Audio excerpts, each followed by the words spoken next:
This World Cup has been a massive success. Now, that's not to say the criticism that FIFA got prior to the event was unfair. It was fair. The marketing was quite poor. The ticket situation was insane, plus other things that they were criticized for.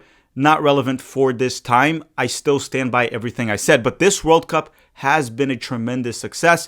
The games have been incredible. The vibes, the fans, everything has been outstanding. Now, what I want to talk about in this video is how this World Cup could change the United States of America forever, or at least U.S. soccer forever. Hello. If you're new here, I'm Filippo, and welcome to Tactical Manager TV. And today I want to yap. You guys know that usually I do some research, analysis. Today I just want to yap. I want to talk about this because we're coming into the knockout rounds and I won't have time to talk about this topic specifically. And I'm not delusional. I'm not saying soccer is going to overtake football. That's not going to happen. Not in my lifetime. Okay, not in my lifetime. It's not going to overtake basketball. Not in my lifetime. And I know some of you are going to bring up, what about baseball? It's going to overtake baseball, right? The fan base, when it comes to baseball, they're old. I don't think it's going to overtake baseball as well. Again, not in my lifetime. But listen to this.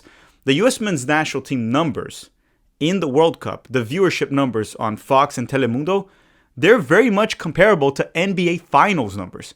So soccer has arrived in America. Soccer is here to stay. And I have a lot to talk about in this video. The 1994 World Cup, the current World Cup, and how it's becoming a cultural thing and how it's having a cultural impact here in the United States. I think everything I'm going to say and predict in this video is going to sound incredibly obvious 10 to 15 years from now.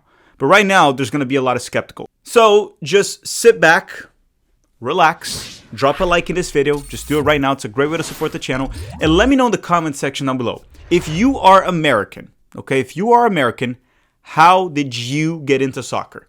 And this is actually a very important question because I'm going to dive into that throughout the video. So if you have the time and you feel like it, let us know in the comment section down below. If you are American, how did you get into soccer? Okay, let's roll the intro and start the episode.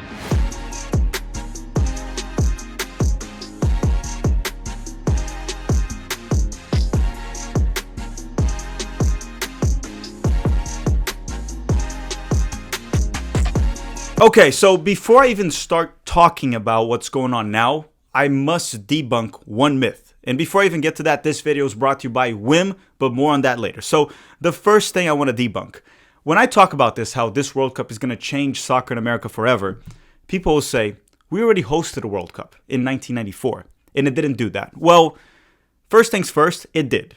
The 1994 World Cup did change soccer in this country forever. Right, it led to the creation of MLS. It definitely helped the USL grow over time. It made soccer more popular. More people got into the sport. So 1994 actually did have a massive impact. When someone says it didn't change soccer here, it did.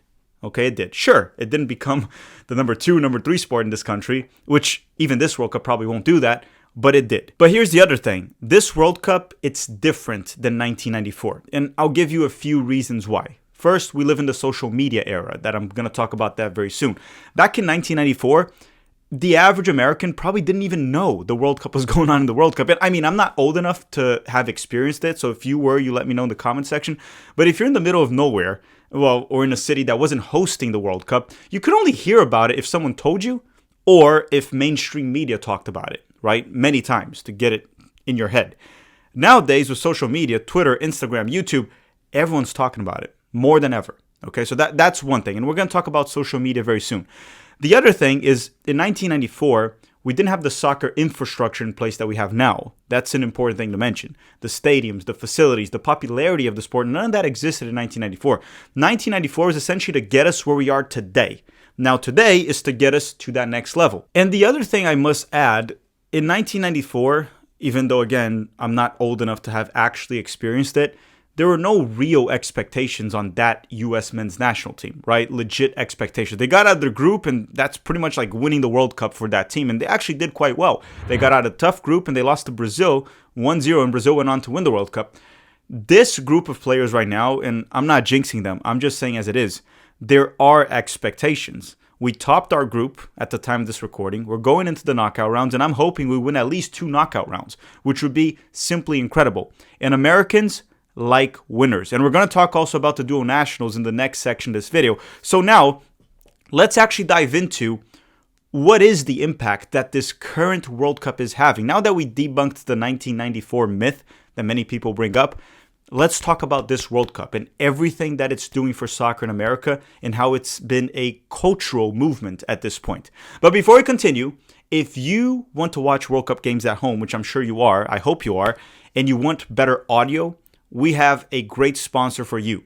So before we continue, a quick hydration break and a quick word from WiiM. Do not go anywhere unless you really need some water. Watching a soccer game or a movie with bad audio is a no-no. I'm very picky about that. But there's a way you can improve that with a legit product. And that's why today we are partnering up with WiiM. WiiM is a global leading streaming audio brand offering audio streamers, amplifiers, and dedicated speakers. And what I got myself during the 2026 World Cup is the WiiM Amp Ultra. So I didn't really have to buy a new soundbar to take it to that next level. This is their most advanced streaming amplifier yet. And I must also add, this is just a bonus, but the design looks beautiful, clean. It looks wonderful. It looks good, and it sounds even better. But WiiM also offers many other great products, such as music streamers, streaming amplifiers that I talked about, speakers, soundbars. With that said, why not upgrade your home game day experience? Make it feel like you're at the stadium.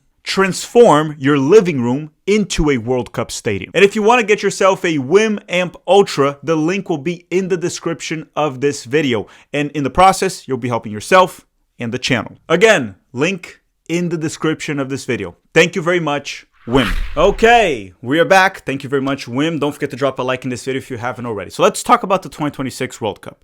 First and foremost, as I talked about 1994, 2026, completely different situations. One thing to talk about for this World Cup is our team is actually good and we're playing good soccer. Why does that matter? One, Americans that are casual sports fans and don't care about soccer, they usually don't care about it because the men's national team is not good. The women's national team has been quite good, but the men's was never good. Now we're good. This is a very strong team that we have that could possibly go deep in the World Cup. And Americans like winners. Now, are we going to win the World Cup? Probably, very likely not. But regardless, if we pull some big results, it'll drive in more of these casual sports fans into the sport. But the most important part of this American team doing well is over the past 10, 15, 20 years, we had mass immigration into the United States from multiple countries where soccer is the number one sport. And those households, soccer is also very likely the number one sport. With that said, very often a kid born in America to parents that were from Latin America or Europe or whatever, they will be torn between rooting for the US and their parents' homeland, right? And honestly, very often the pull for the homeland country is even stronger.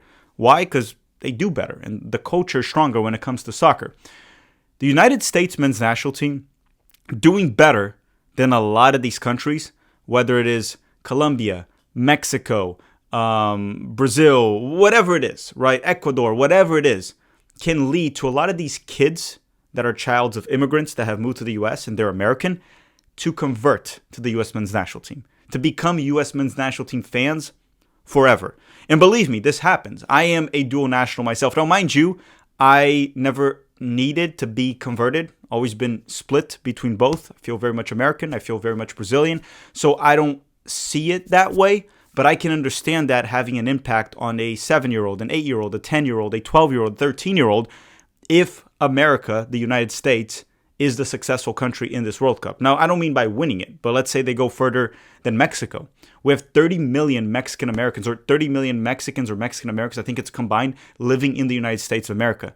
So imagine how many of those can maybe go towards the US instead of Mexico. Because honestly, let's be honest here, most of them go for Mexico. And what I'll say is if the U.S. men's national team goes far, you're not going to see an immediate impact when it comes to that. It'll be gradual over the next 5 to 10 years. Because like I said, soccer is big in this country. We just don't have enough MLS fans, USL fans, and U.S. men's national team fans.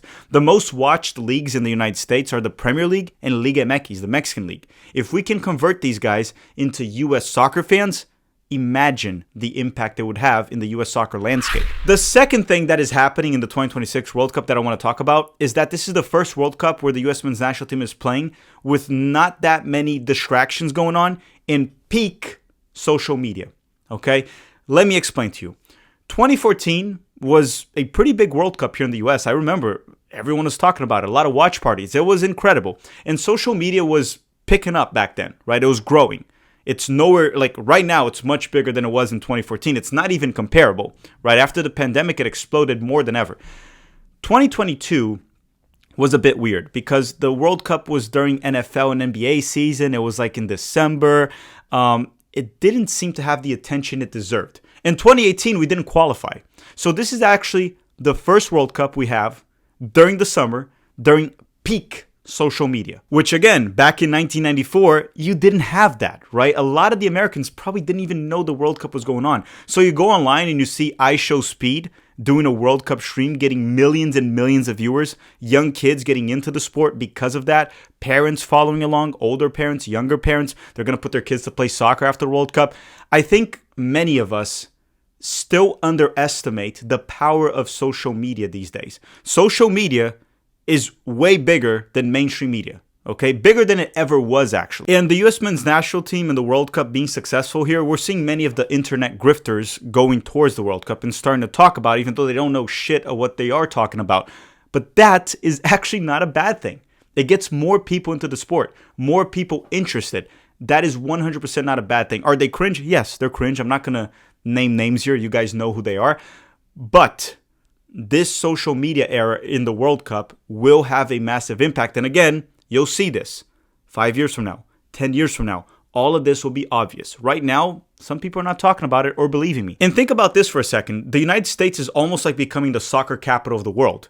We hosted a Copa America in 2024. We hosted the first Club World Cup in 2025. We hosted the World Cup now in 2026. We're going to host the Olympics in 2028, which will have the men's and women's Olympic soccer, obviously.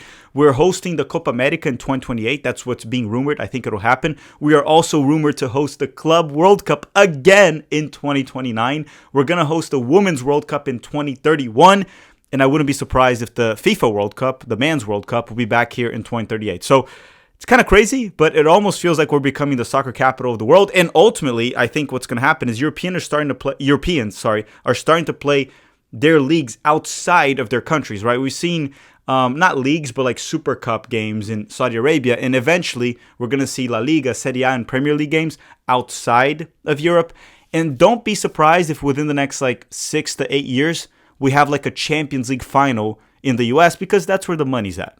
Another thing that's happening in the 2026 World Cup is the average American is getting to experience the European, the Latin American, the African, the Asian soccer cultures without having to travel to their countries. They have experienced incredible fans. The samba of the Brazilian fans. It's been beautiful. It's been incredible. We also saw the alcoholics from Scotland. They're incredible fans. It's unbelievable. The Norwegian fans, the Dutch fans, all of them, the Colombian fans. It's been nothing short of incredible. And I think what that'll happen is more Americans will experience that. They'll love it.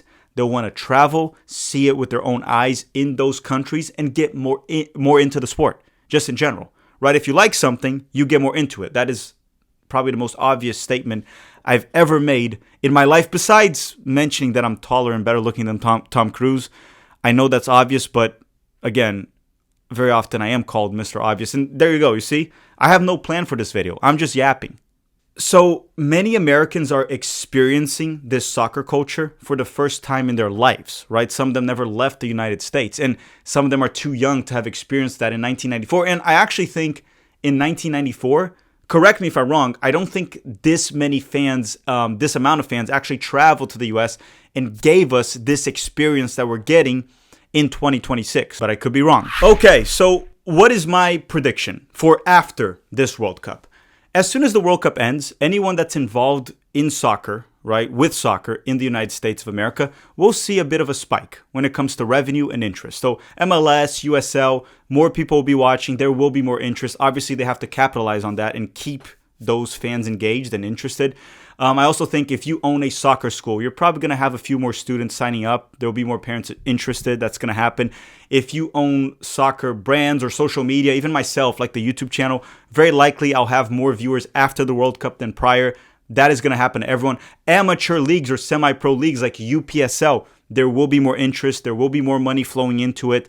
Money cups happening all over the United States. I know because I'm involved in these money cups, like the TST, the $1 million tournament, and little small tournaments that have $10,000 for the team that wins it, $50,000. There will be more teams getting into that as well.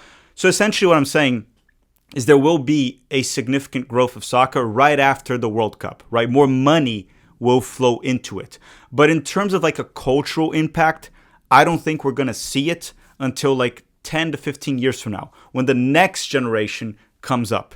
But regardless, you will feel some of it right away if you are directly involved with the sport.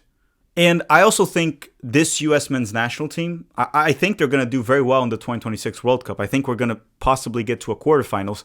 But a lot of these players will be in their prime in 2030. And we have some very good prospects coming up, like Mehmeti from the New York Red Bulls, Kevin Sullivan from Philly, that's going to Man City, Mathis Albert, Julian Hall. There are many good prospects coming up. I think the United States will even get better for 2030. And if we can keep this momentum within the next 4 years, soccer is going to be a completely different sport in this country when we have a World Cup here in 2038 or 2042. Let me know your thoughts in the comment section down below. Don't forget to drop a like. And again, thank you WiiM for sponsoring the channel. Go check it out. The link will be in the description of this video. And that's all. I just wanted to yap. It's just a topic I wanted to talk about because we're getting to the knockout rounds and I'm not really going to have much time to talk about this because there's going to be a lot of coverage going on there and less days in between games. So that's all for today. Thank you very much for watching, everyone, and have a great day.